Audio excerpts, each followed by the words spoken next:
মানুষের শেখার কোনো বয়স হয় না।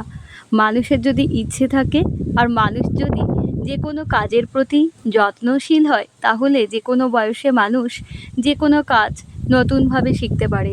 নমস্কার বন্ধুরা, আমি সুস্মিতা চলে এসেছি আজ আবারও একটা নতুন ভিডিও নিয়ে।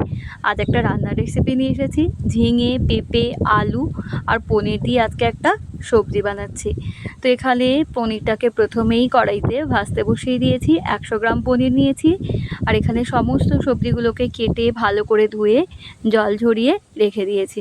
পনিরটাকে খুব হালকা করে ভেজে তুলে রেখে দিলাম। এখন কড়াইতে দিয়ে দিচ্ছি সর্ষে তেল। তেলটা গরম হলে তাতে দিয়ে দিচ্ছি তেজপাতা, একটা শুকনো লঙ্কা, 5 ফোড়ন আর কাঁচা লঙ্কা। এখন সবজিটাকে দিয়ে দিলাম।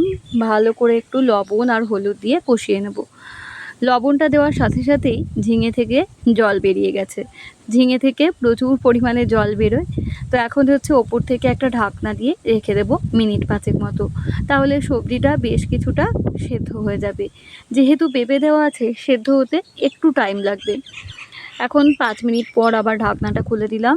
এই পর্যায়ে আমি দিয়ে দিচ্ছি একটু জিরে গুঁড়ো আর ধনে গুঁড়ো। আবারও ভালো করে মশলাটাকে কষিয়ে নিচ্ছি। আর এখন আমি দিয়ে দিচ্ছি পরিমাণ মতো গরম জল। এইবারে দিয়ে দেব ভেজে রাখা পনিরটাকে, দিয়ে খুব ভালোভাবে মিনিট 5 ফুটিয়ে নিতে হবে।